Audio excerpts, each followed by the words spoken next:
Keir Starmer out early in Ealing in London, here to meet Labour activists and get his message out after presiding over one of Labour's worst ever local election performances. The results are tough. They are very tough. And there is no sugarcoating this. We have lost brilliant Labour representatives across the country. I take responsibility. Taking responsibility but not accountability. Did you contemplate this morning that the responsibility is that it's time for you to go and to resign? Let me be clear, these are really tough results. I'm not going to sugarcoat it. Did you contemplate that the problem might be you, that you might need to go to help Labour win these seats back? Did you even contemplate it? Do you acknowledge it as a conversation even? Look, I think it's absolutely clear that the electorate are fed up with the fact that their lives aren't changing quickly enough. But we haven't done enough to convince people that things can improve, their lives can get better. To be clear, you are not going to resign? No, I'm not going to walk away and plunge the country into chaos. We were elected to deal with these challenges, and that's what we will do. Are you going to stand as Prime Minister at the next general election? Yes. It was a 5-year term I was elected to do. I intend to see that through. Starmer determined to stay, but his party being drowned as Reform's turquoise wave crashed over Labour's heartlands in Thameside, St Helens and Barnsley. In Essex, Nigel Farage arriving for a victory lap. We are the clear winners of these elections, and the Red Wall results have stunned me. We're averaging 32% of the vote across the Red Wall, which is about a 9-point lead over Labour, with various other splits. Remarkable results, way beyond what I could have believed. Keir Starmer's your greatest asset then?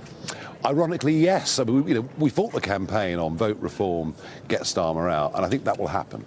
I think the wave of rebellion will come from the Red Wall MPs. Do you think he's going to have to stand down? I think he'll be gone by midsummer, yeah. Based on these results, Sky News election experts predict that Reform is heading to be the biggest party in a general election if one were held. Do you see yourself as a Prime Minister in waiting now? Well, look, what I thought yesterday was about was effectively, in grand national terms, our Beecher's Brook, a big fence we had to clear, and we've cleared it very, very well. There's still a lot more to do. I'm not taking anything for granted whatsoever. You would be short of majority, though. You'd be 42 seats short in the predictions. The obvious question is, would you ever do a deal with the Tories? It's one of the last things I want to do. 26,865 votes. Zach Polanski's Green Party also doing serious damage to Labour, winning its first directly elected Green mayor in Hackney for the first time. This is a historic victory. This is the first time the Green Party have ever won a directly elected mayor. And two-party politics is not just dying, it is dead and it is buried. The Lib Dems making gains in Portsmouth and Stockport and holding on to Eastleigh and Richmond, sending a message to the Tories. You have failed as a party. You failed in government nationally. You failed in local government across the country. Taking seats from the Conservatives who've lost hundreds of councillors, but crumbs of comfort for Kemi Badenoch. We had lots of great results in Westminster, in Wandsworth, in Broxport, in Harlow, in Basildon. The Conservative Party is coming back. For Labour, as the day wore on, it went from bad to worse. Labour's Welsh First Minister looked close to tears as her party lost the Senedd after holding power in Wales since the dawn of devolution nearly 3 decades ago.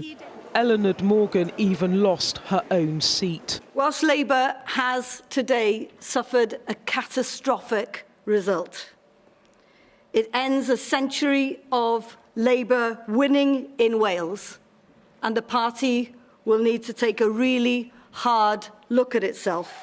And Plaid Cymru's Reen Apyorworth storming to victory, but without an outright majority. In Scotland, bad news for Labour too, one of their worst results ever. Scottish Labour leader Anas Sarwar called for Starmer to resign in February, and he stuck with that as the results rolled in. Does he need to take responsibility? I said what I said back in February. and I stand by that, but I'm going to focus on what this means for my party here in Scotland. And my party is hurting today, and it's my job to hold it together. Labour had hoped after the 2024 general election to perhaps wrest Holyrood back from the SNP. Instead, the incumbent set to hold the Scottish Parliament for an unprecedented fifth term, but expected to fall just short of a majority. Nigel Farage and Zach Polanski have called these elections historic, and they truly are.